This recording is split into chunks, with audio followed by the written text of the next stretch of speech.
جەلال مەلەکشا گەوهەرێک لە بێدەنگیدا کۆچی کرد کە قەڵەمەکەی بەدەستیەوە دەگرت پارچە پارچە جەستەی نیشتیمانی دەدووریەوە و وەک گەڕیدەیەکی یاخی دەگەڕا تا لۆچەکانی ڕوخساری لە شەونمی لێزمەی ئازادیدا بشارێتەوە. بێدەنگ دەبوو تا بە ئارامی گوێ ڕادێرێت بۆ هاواری شڵ و پۆکانی پیرەدار کە ڕەشەبا سێدارەکەی بۆ هەڵدەواسین. ئەو دەیویست کۆشکی ستەمکاران بە هێرشی واژە بڕوخێنێت.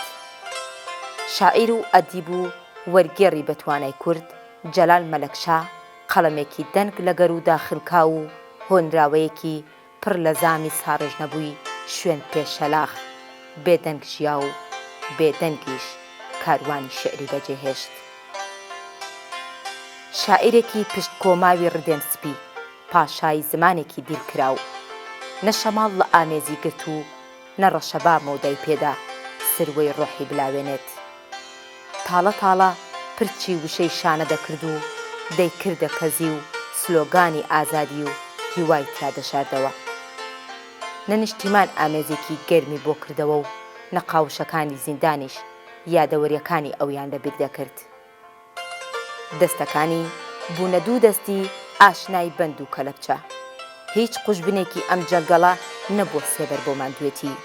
ئەو شعرەکانی دەکرد بە گوڵ و کیژانی شار چەپک چەپک دەیان کرد بە دیاری.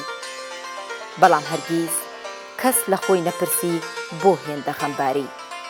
ئەو لە مەلەکشانی سنەوە بۆ یەکەم جار نیگاکانی بەڕووی ژیاندا هەڵهێنا وەک بازێکی یاخی بەرەو ئاسمان ڕۆیشت و هەر بەرزتر بووەوە و هێشتا نەگەیشتە شوێنە هەرە بەرزەکەی خۆی.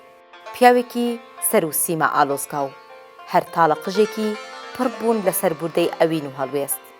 کەسایەتێکی بێدەنگی هەبوو بەڵام ناخی هاواری لێدەچۆڕا. لە یەک کاتدا ئیستاتیکای لە توخمی خوێن و کوێستان و تفەنگ دروست دەکرد.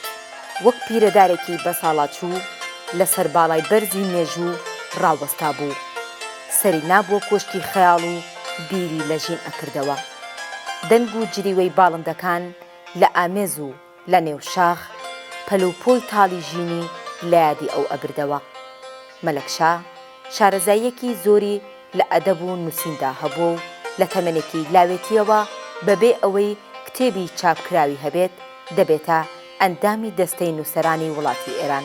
چەندین جار بەهۆی هەڵوێست و شعرەکانیەوە دەبرێتە قاوشەکانی زیندان. 16 ساڵی تەمەنی لە سوچەکانی زینداندا و لە ژێر هاواری ئەشکەنجەدا بەسەر برد. خۆی دەڵێت هەرچی دیواری زیندان هەیە یادگاری منی پێوەیە. شعرەکانی بۆنی ئازادی و ئەوین و هەڵوێستیان لێدەهات. بۆ یەکەم بوون ئەوانەی ئامادەییان بۆ چاپکردنی بەرهەمەکانی تێدا بوو. هەڵوێستەکانی تووشی دەربەدەری دەکەن. ئەویش ڕوو دەکاتە باشووری کوردستان و لە هەولێر دەگیرسێتەوە. بەڵام ئەم نیشتیمانەش ئەمەکی بۆ ئەو قەڵەمە ئاوارەیە نەبوو. وەک سیاوەش گۆدەرزی ڕۆژنامەنووس دەڵێت بەهۆی هەڵوێستەکانیەوە دژی بارزانی لەلایەن پارتیەوە ئەشکەنجە دەدرێت و بە ناچاری خۆی تەسلیمی ڕژێمی ئێران دەکاتەوە. فشارەکان ئەویان لە هەڵوێستەکانی دانەدەبڕی. لە کاتی بەرخۆدانی کۆبانێ هەست و پشتیوانی خۆی لە هۆنراوەیەکدا بۆ ئەو بەرخۆدانە دەردەبڕێت.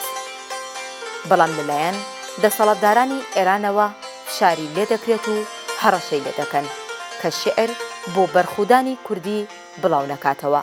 بەڵام ئەو موکڕە دەبێت و شعرەکەی بڵاو دەکاتەوە.